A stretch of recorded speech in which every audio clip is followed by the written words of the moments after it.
Dr. Handa said that, in the morning that there is a lot of development on the nanotechnology side on dilutions. And one of the prime institutes in India, known as Indian Institute of Technology and Indian Institute of Science, Bangalore, both of them institutes are working towards, looking into the fact that how dilutions work on a nano basis. And I think these are the exciting part of the industry, which the premier institutes are taking up and bringing in some scientific thoughts into it. There are certain more biological evaluations going on, whether it is on the studies of gene expression or DNA sequencing, and these are all going to help us because this is the start of a new chapter in homeopathy, which was never present in India. It was more based on plain, whatever was there in the history, and the new discoveries or the new thoughts were not coming in, and I think this is what gives a very good fillip for us. I think one of the biggest concerns which we face also in India and across the globe is that if you talk about the allopathic industry or the other industries, chemical industries, most of the industries have organized data. It's IMS which has organized data across the globe. They know how much they are selling. But when it comes to homeopathy, it's more about, estimation, because most of the countries, I'm not talking about some European countries where we still have data because they are sold from the same pharmacy. But when it comes to Asia, when it comes to the Eastern European part of it, we find very difficult to have any data on the market, whether it is growing, degrowing, what's the growth rate. And I think this is one of the important aspects which the industry has to take forward, as we go forward. Identifying growth across the global, growth opportunities across the global countries. I think what I have done is the green ones are significant presence of homeopathy. The light greens are one which has got less presence, I would say not significant. But if you see what we have seen in the last few years, particularly in South Asia, again I would talk about Middle East, South Asia, Eastern Europe, West anyway, France and Germany, Switzerland, they are all quite strong. But this is where our focus as an industry needs to be there, and the whole industry needs to get together to work towards it. The most important point is the branding of homeopathy. I think there has been a lot of negative publicity about homeopathy, whether it was in UK or whether it is very currently, I'm quite sure you are all aware of a few days back in Russia. Whereas, if you read a book from Dr. Woolman, it was a big surprise for me also when I read through the book, and I found that there were 11 US presidents who used homeopathy. There were 7 popes in the past who were using homeopathy, which is very contrary to the normal belief that, why would somebody, a president in US would use that? And we have never, very few people would know this. I think somewhere we as an industry, we have failed to actually market our own pathy. There are people like Boris Becker, Navratilova, Tina Turner, one of the big singers in US, all of them are hardcore users of homeopathy, even our own Prime Minister, but in India it's all very well known. And somewhere we need these information to be used effectively to communicate to the general public, which we have not been able to do that. So increased budget on publicity of homeopathy in electronic, print and internet. I think Ayush spends quite a huge amount of money when it comes to publicizing homeopathy in India. I think when you travel, you have the FM radios, and you have every day at least hundreds of jingles or messages coming on homeopathy, Ayurveda, and I think most of the countries, if through their institutions, needs to do this in a small way, big way, or at least start this. How can Indian homeopathic drug industry play a role for the global industry? I think in terms of exports, in the morning there were people who had concerns about exporting. I think that shows that we have started to export in different parts of the world, which is very good. And we can play a major role there. If you see, when it comes to allopathy, generic drugs, every 3rd tablet is manufactured in India of the world. So that's the type of monopolistic situation India has created in allopathy, which is far more scientific or science-based compared to this. And if we are able to do that in homeopathy, I'm quite sure the whole industry in India could play a much bigger role when it comes to exporting towards the world, out into the world. Quality control outsourcing, I mean, if you see again, as we go down the lane, more and more scientific developments takes place. The requirement gets stricter and stricter in different parts of the world. And obviously, you know, that's how, the contract research organizations come up in India, and they help you out to do these at a much lesser cost than what is done in different parts of the other world, the other different parts of the world. And that's what most of the other companies do. Most of the other big companies have their R&D setups or the contract research being done in India. And I'm talking about each of the big companies, starting from pharma to even big chemical giants or even GE. They have all the setups here. Product development, again, you know, if you have such a skilled workforce in India, so much people involved in the number of PhDs which we produce, I think these all indicate towards the fact that, you know, this can become a source and hub for a lot of things which happens in homeopathy, not just as a market. Opportunities. Now, this data I've taken out from TGI barometer from 2010, so maybe it is a bit less or more when it is currently done. But here, if you see the opportunities, you know, this shows that, you know, when a question was asked in different parts of the world that whether you trust homeopathy or not. In India, 62% people said yes, and I go back to the second last, which is US, still 18% people said they trust homeopathy. So that's the type of opportunity which we have as an industry for the future. So we are in a bright industry.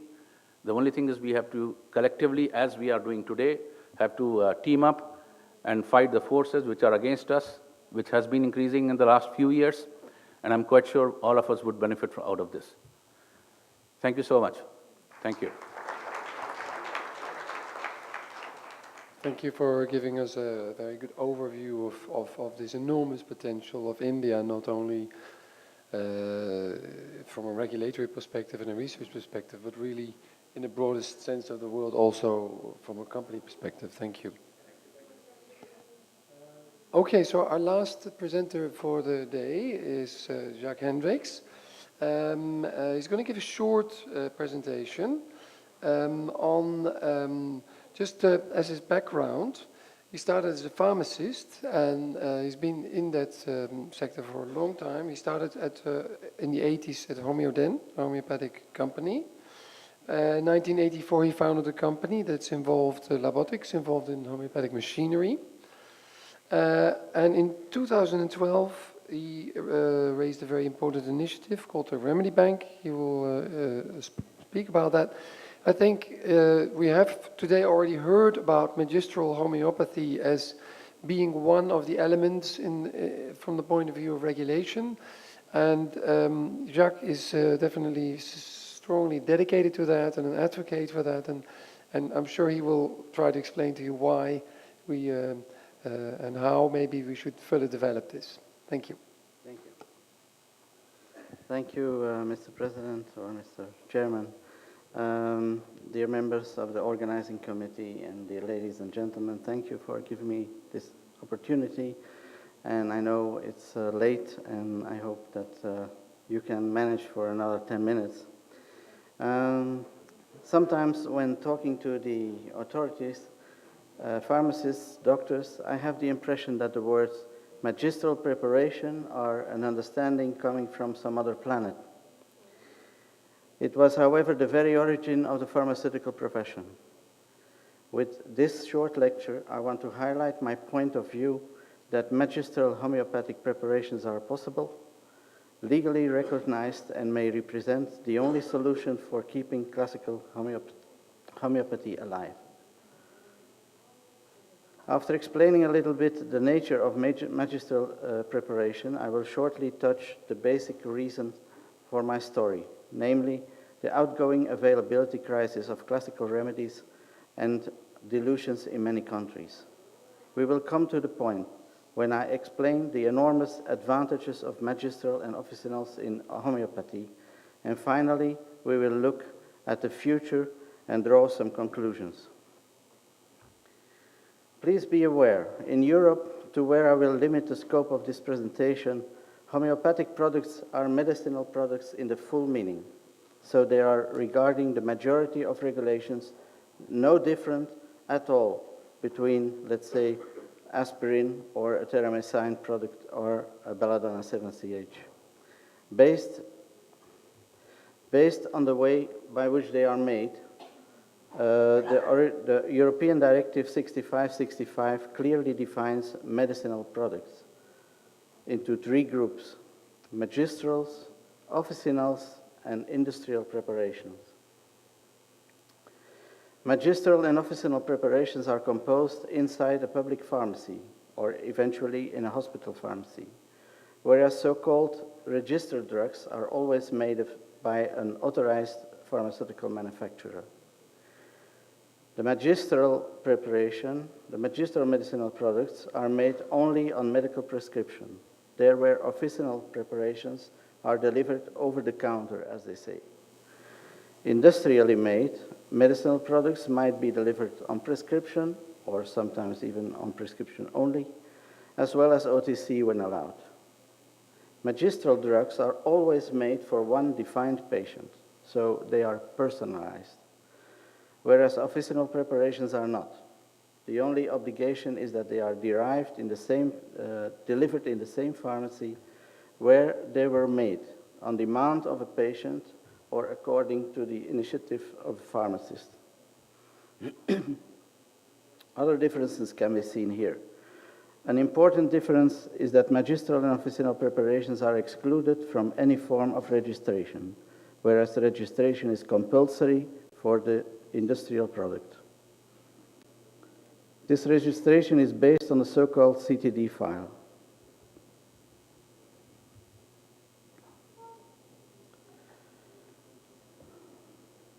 In a pharmacy, preparations are made in single units, or small numbers, depending on the prescription status. Industrial manufacturers take responsibility over a much larger public, an unknown population of potential patients. Another big difference is the rule by which the products are made. Industrial manufacture is ruled by the so-called good manufacturing procedures or practices. In pharmacy, good preparation practice has to be respected. Now, the reason why I want to convince you of the importance of all this is the fact that it became more and more obvious that there is an ever-going crisis going on when it comes to the availability of many remedies and their dilutions. Without being happy of it, I predicted this situation already back in 1999 during an ECH meeting. One should realize that we are talking of not less than 2,000 different homeopathic starting substances, coming in up to 25 different potencies, and mainly in 4 different pharmaceutical forms. It is my personal estimation that only between 250 and 400 of those remedies will finally be registered because of economical reasons, etc. The main response for this, perhaps a little pessimistic view, are beyond scope of this expo, but may be subject perhaps for another forum like this one. But just to name some of these problems: problems with starting materials, problems with pharmacopoeia issues like, for instance, Korsakoff dilutions, missing data needed for completion of CTD, and a very evident lack of economical return for many remedies that are prescribed. For an exploration of these and many more causes of this situation, I gladly refer to an extended study report by ECH with the long title that you can see, and perhaps also these causes should be analyzed during, again, a next forum or so. In my view, and that is exactly what I would like to explain today, there is a simple, realistic, and quite quick solution for the availability. a well-trained staff in a correctly installed and equipped pharmacy can prepare all missing remedies that are based on evidence-based starting materials on a magistral or an officinal basis, and most important, without compromising any quality issue whatsoever. Believe me, we will need another 5 fora to go through this stuff in depth. Now, in order to be able to prepare without compromising the quality of the remedy, this table resumes the main concerns for a correct preparation inside a pharmacy and add immediately available solutions and examples for them. Some countries have quality-driven handbooks for homeopathic preparation. The validated equipment which is used in industry is also affordable and available for specialized pharmacies. And an extraordinary solution for missing starting materials is about to start production. People who would like information about these examples can always contact me on the address shown on the last slide. The title of my presentation suggested that we also have to look forward. What can be improved in the outlook towards the use of more magistral and officinal homeopathic preparations?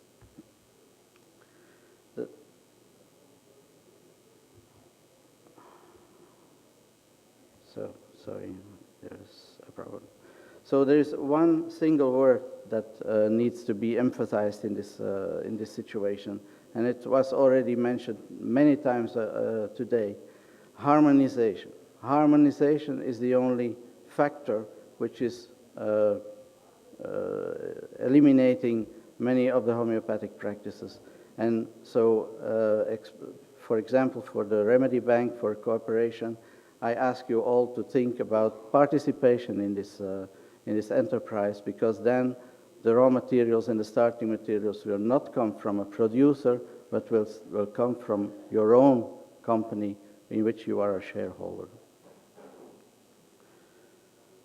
So, time to resume and to end up with some conclusions. We will need both lanes, magistral as well as industrial-made remedies, to keep the maximum number of remedies and potencies available, with respect to the classical homeopathy as the standard for the relevant legislation and literature. We will need a European-wide, and why not worldwide, pragmatic harmonization of guidelines for magistral and officinal galenics and GPP. We will need the support of you all, ladies and gentlemen, to make sure that as many active pharmaceutical ingredients for homeopathy stay available. So I expect many, many more of these kind of forums, and I thank you for your attention. Thank you very much.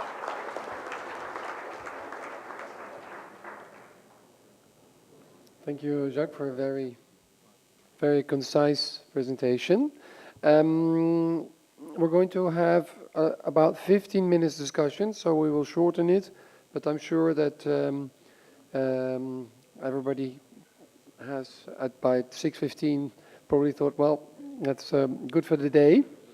But obviously, any of the topics raised can be taken into other forum discussions. If we don't have enough time today, we can still transport some of these issues into tomorrow's discussion. So I really want to give the floor to delegates, in a way also to the regulators. In some ways, maybe they could comment on, well, are these perspectives new or are they already known, surprising, unsurprising? Maybe how regulators see this to a certain extent, and of course to anybody else who wants to add to the points that were raised. Question to Herald, if you can elaborate on Dr. Shivang. My question to Herald, what rule of 1,000? the rule of 1,000, I would just refer to Professor Knöss. It's a general possibility in Germany. If you have 1,000 packages, then you are allowed from an industrial scale to produce it, but you must adhere to common GMP and industrial standards, and you have to fulfill all inspection needs. And it's restricted also in some kind and ways. Yep. I have a question for Harald as well. Here. Yeah. I'm Geeta here. Yeah. My question was, you said that we are doing stability studies which is more in harmony with homeopathy. Can you throw more light on that?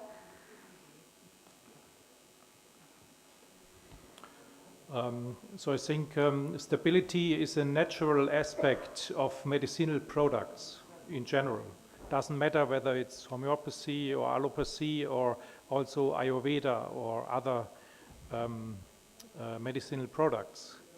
But I think it has to be done in a really quite sophisticated way, and we have international rules and guidelines to support this.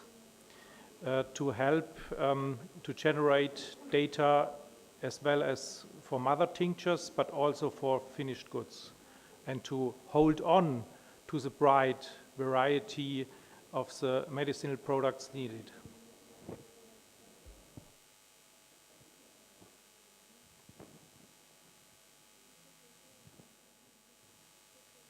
Any other questions? So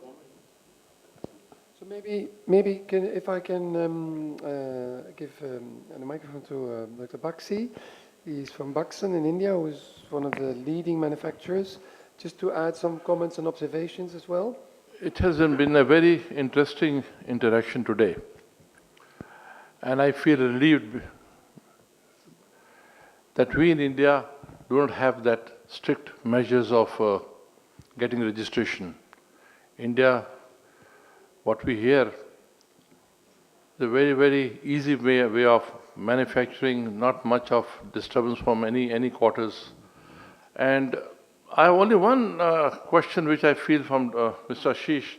He said there are 50,000 stores in India, but according to me, there are not more than 750 stores in India.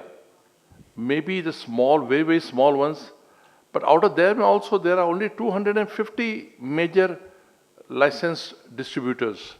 Although by this new notification, the draft notification which has come in 1st of April, the doors are going to be open and we'll have a very, very big market, and especially the OTC market.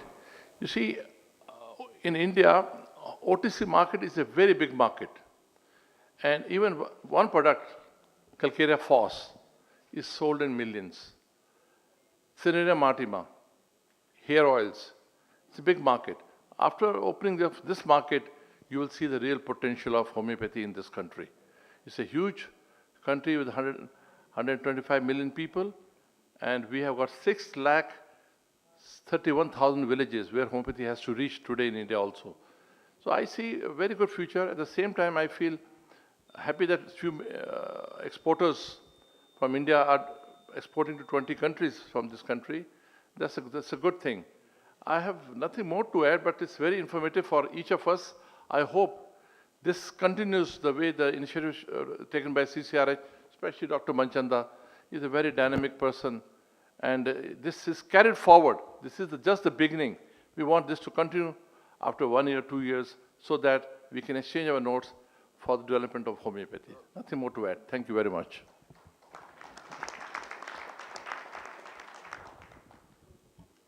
Any further questions or comments? Yes, Professor. Thank you.